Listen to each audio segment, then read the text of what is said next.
Hi guys, അസ്സാം വലൈക്കും. Welcome back to Inna's kitchen. നമ്മൾ റംദാൻ സീരീസിൻ്റെ ഡേ 4 ആണ്. അപ്പം നമ്മൾ ഉണ്ടാക്കാൻ പോകുന്നത് പഫ്സാണ്. നല്ല ടേസ്റ്റി ആയിട്ട് പഫ്സ് ഉണ്ടാക്കിയെടുക്കാം.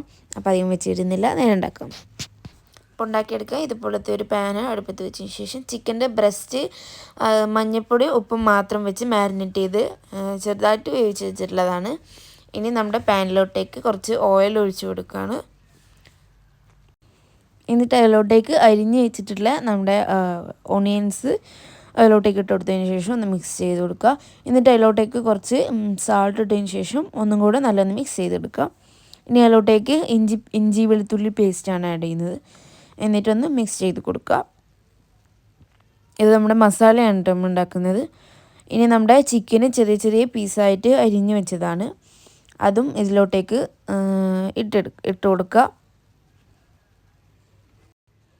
ചിക്കനും പിന്നെ അതിലോട്ടേക്ക് മല്ലിയിലയും അരിഞ്ഞ് വെച്ചതും പിന്നെ കുറച്ച് കുരുമുളക് പൊടി അതുപോലെ മഞ്ഞൾപ്പൊടി ഇതെല്ലാം കൂടെ ഇട്ടതിന് ശേഷം ഒന്ന് മിക്സ് ചെയ്ത് കൊടുക്കുക. അപ്പോൾ നമ്മുടെ മസാല ഇവിടെ റെഡി ആയിട്ടുണ്ട്.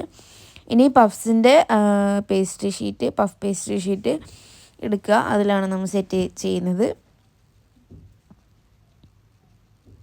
ഇനി ഇതുപോലെ ഓരോ പഫ് ഷീറ്റ് എടുത്തതിന് ശേഷം ബാക്കിലുള്ള ഷീറ്റൊക്കെ കളയുക.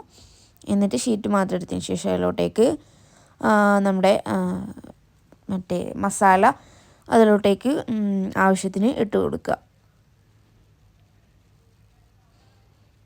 എന്നിട്ടത് സാധാ പോലെ ഫോൾഡ് ചെയ്യുന്നത് പോലെ തന്നെ എല്ലാം ഒന്ന് ചിക്കൻ മസാല ഒന്ന് ഒതുക്കി വെച്ചതിന് ശേഷം ഫോൾഡ് ചെയ്തെടുക്കുക. എങ്ങനെയാണ് നിങ്ങൾക്ക് ഫോൾഡ് ചെയ്യേണ്ടത് അതുപോലെ തന്നെ ഫോൾഡ് ചെയ്താൽ മതി. ഞങ്ങളിവിടെ ഇങ്ങനെയാണ് ഫോൾഡ് ചെയ്യുന്നത്. അപ്പോൾ ഇത് ഫോൾഡ് ചെയ്ത് കഴിഞ്ഞിട്ടുണ്ടെങ്കിൽ നമ്മുടെ പഫ്സ് ഇവിടെ റെഡി ആയിട്ടുണ്ട്. ഇതുപോലെ തന്നെ എല്ലാ പഫ്സും ചെയ്തെടുക്കുക. എത്ര പഫ്സ് നിങ്ങൾക്ക് വേണോ അത്രയും ചെയ്തെടുക്കുക. ഞാനിവിടെ എല്ലാം ചെയ്തെടുത്തിട്ടുണ്ട്. അപ്പം നമ്മുടെ ഇനി റെഡിയാക്കി വെച്ചിട്ടുള്ള പഫ്സിൻ്റെ മുകളിൽ എഗ്ഗ് ഒന്ന് ബീറ്റ് ചെയ്തതിന് ശേഷം അതിലോട്ടേക്ക് ഇട്ട് കൊടുക്കുക. ഇനി അത് ഓവനിൽ വെച്ചിട്ടാണ് കുക്ക് ചെയ്യുന്നത്. എല്ലാ പീസും ഇതുപോലെ തന്നെ സൂക്ഷിച്ചിട്ട് ഓവനിൽ വെക്കുകയാണ്. എന്നിട്ട് ഇത് കുക്ക് ചെയ്തെടുക്കുക. ഇപ്പോൾ ഇത് അവിടെ റെഡി ആയിട്ടുണ്ട്. ഇനി നമുക്കിതൊന്ന് തുറന്ന് നോക്കാം. അപ്പോൾ ഇതേ പഫ്സ് റെഡി ആയിട്ടുണ്ട്. ഇനി ഇത് നമുക്ക് പ്ലേറ്റിലോട്ടേക്ക് മാറ്റിയെടുക്കാം, ഓവനിൽ നിന്ന് മാറ്റിയെടുക്കാം. അപ്പോൾ ഇത് നമ്മുടെ പഫ്സ് ഇവിടെ റെഡി ആയിട്ടുണ്ട്. നല്ല ടേസ്റ്റി ആയിട്ട് ഉണ്ടാക്കിയെടുക്കാൻ പറ്റും. റമദാനൊക്കെ അല്ലേ, പഫ്സ് ഉണ്ടാക്കി നോക്കണം. ഉറപ്പായിട്ടും ട്രൈ ചെയ്ത് നോക്കണം. അപ്പോൾ എല്ലാവരും ലൈക്ക് ചെയ്യുക, ഷെയർ ചെയ്യുക, സബ്സ്ക്രൈബ് ചെയ്യുക. ടാറ്റാ.